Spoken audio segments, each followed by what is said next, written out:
Hello, everyone's. I am here for my review of Real Housewives of Salt Lake City, Season 2, Episode 7. If you are new to my channel, welcome. I am Lady T. I like to do reviews on scripted reality shows as well as scripted shows. If you're returning, you one of my peoples, welcome back. So Lisa picks up her son from school. He's having an issue with his friend. Like his friend don't want to be friends with him no more because the friends feel like you act like you better than me, this, that, and the third. Whitney's like, this is the same issue that I'm having with Whitney. And they need to get things, stop things at what did you say? We need to hit these things head on. The difference between your son and his friend and you and Whitney is you a liar. And you have this I'm better than you attitude. And when you get caught in your lie, I don't know what's going on. I need John. What is going on? Your voice gets slightly higher. You get to yelling where everybody else is calm. This is how you diffuse situations because like people are like, okay, why are you making a scene? We just telling you that you're wrong, and you do all these theatrics to get people off your back. You get to crying, doing all these things. So y'all, you have this air about you that you are better than Whitney and Heather. And now they're just, holding your foot to the fire and you don't know what to do.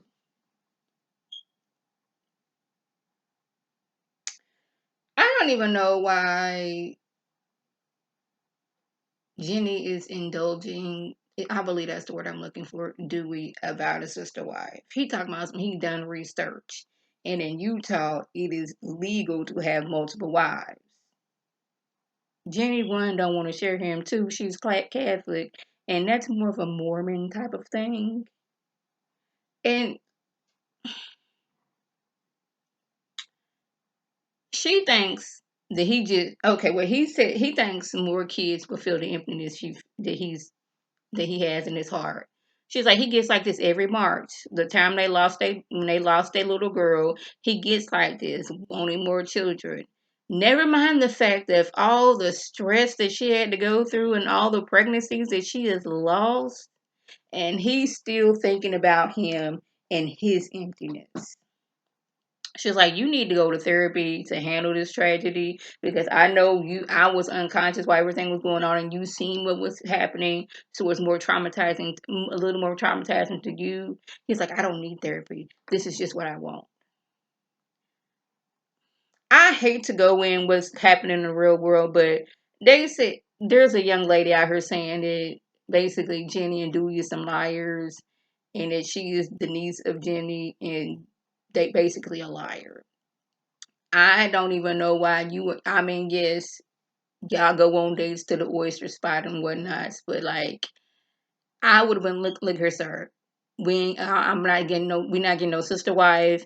I'm not having no more babies. I'm not adopting no more babies. My body is done. I'm in my 40s. I went through all that when I was younger. It's gonna be even worse now. So what we gonna do? We need to get a divorce because you want to go out here and have more kids. What we doing? Because sister wives, surrogates, adoption, in vitro, just regular getting pregnant is not gonna happen. Because one, my tubes are tied. So that means I have to get my tubes untied, which means there's a surgery, which means I'm gonna be out for a while. Not gonna do it. Heather has a joint birthday party for all the little boys that were born to her employees. Y'all know last season she had the baby shower for all the women. Now the little boys are 1 year old and she's throwing a party. And I enjoy that about Heather. She looks out for her staff. The little boys, each of them had their little smash cakes. The moms seemed happy. They got their gifts. Telling you, my nephew's first birthday, he was the only child there. Everybody else was grown ups because nobody else had like kids at that time that age. So he was just running around just doing him. Now he not gonna talk to me and sound like a grown man getting on my nerves, but that's neither here nor there. But yeah, Whitney catches Angie, Heather, and Jen up on the dinner date she had with Lisa and John. And the reason why I believe Angie is because the caterer agreed to, hey, we're going to do your event. A few hours later, oh, we can't do it because, yada, yada, yada, it's Friday and we got to be at the restaurant on Friday. Now, Y'all knew before agreeing to cater her event that y'all have to be at the restaurant on Friday. Like me, I know if I'm somewhere that I know I'm obligated to be there on this particular day, and somebody asks me, "Hey, can you do this?" I'm sorry, I can't do this. Wednesdays is not good for me. Like, oh, can you do this Monday through Friday? I work. I can't do that for you on Monday through Friday. Maybe if you had asked me on a Saturday and maybe Sunday evening, maybe I could have worked some things out. Monday through Friday, I can't do it because I'm at work. You see how that works? I know in advance I can't do that. I'm not gonna say yes and be like, oh snap, I remember it. I have to work on Monday through Fridays. So therefore I cannot do your event. Jen is talking about some. I don't believe that because that's not Lisa's vibe.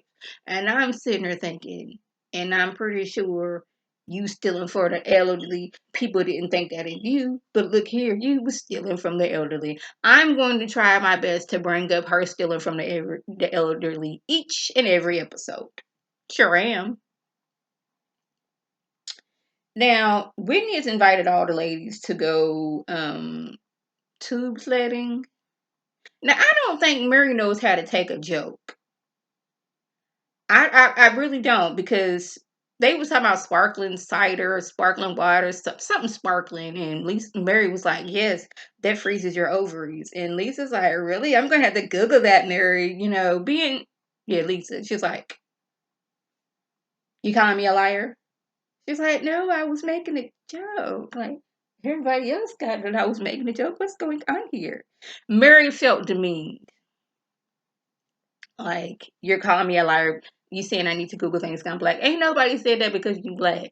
She was like, yeah, I'm gonna have to Google that because that just don't sound right. You not a medical profession. Just because you said something similar last season does not make it true this season. So yeah. Then like Jenny and Mary get into it because Jenny was like, come on, y'all. I ain't got no time for this and yada yada yada. Mary's like, hold up now. This is what we not gonna do. This is what we not gonna do. Now, y'all, even though I do not like the cold at all, grew up in the cold, grew up in Indiana where it's snow, that looked like fun. When I was little, there was this huge hill in Evansville, Indiana, where all the kids would go to and sleigh down. Now, we didn't have no sleigh, but we had some long coats. And sure enough, baby, we was sliding down that hill on long coats. Yes, that was us. But I was like, ooh, that look like fun. Going down that too. Now, skiing, that don't look like fun because like you gotta be balanced on the little tube. You just gotta sit there and just go. Look like fun, but I probably would want to part of like a double inner tube like situation. But yeah,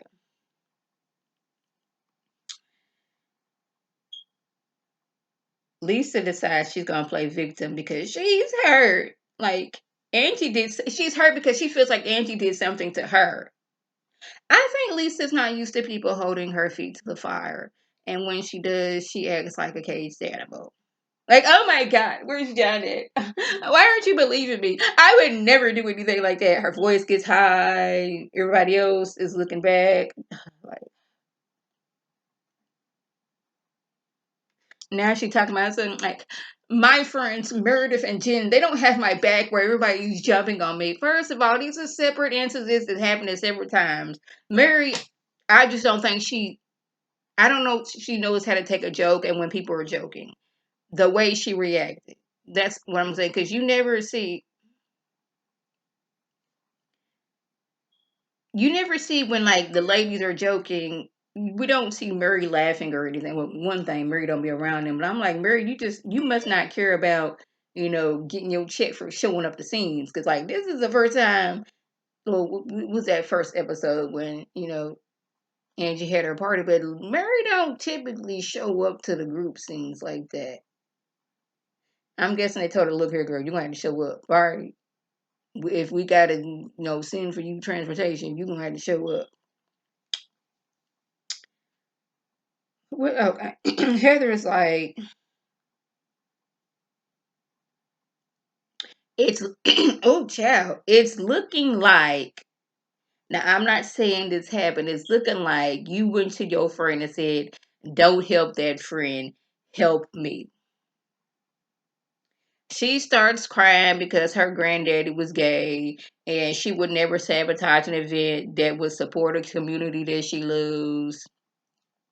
Now Angie is feeling sorry for her because Lisa's, turned into the victim, even though she was the culprit all along. You are the common denominator in what is going on with your friendship.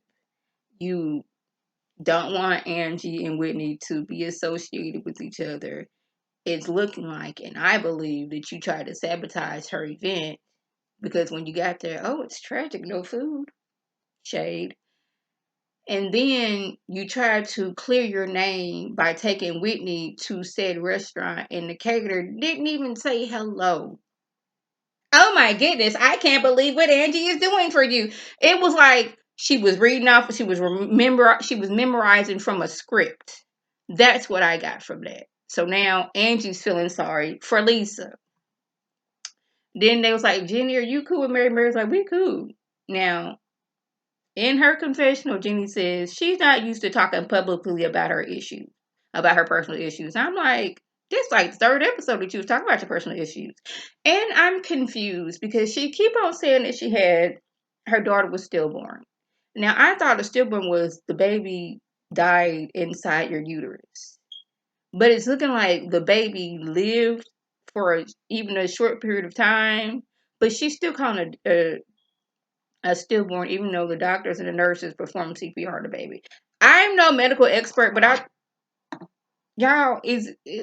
thought stillborn, like the baby died, there was no chance of even doing anything. It's like there was no heartbeat when you went into labor and you had to deliver the baby. That's what I thought that was, but the way she's saying is like the baby was breathing, heart rate was low, breathing was low, and they tried everything, but it couldn't help.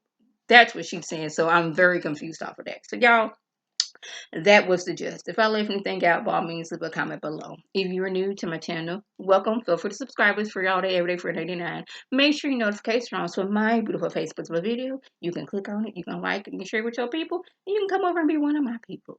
If you're already one of my peoples, welcome back. Y'all know what to do.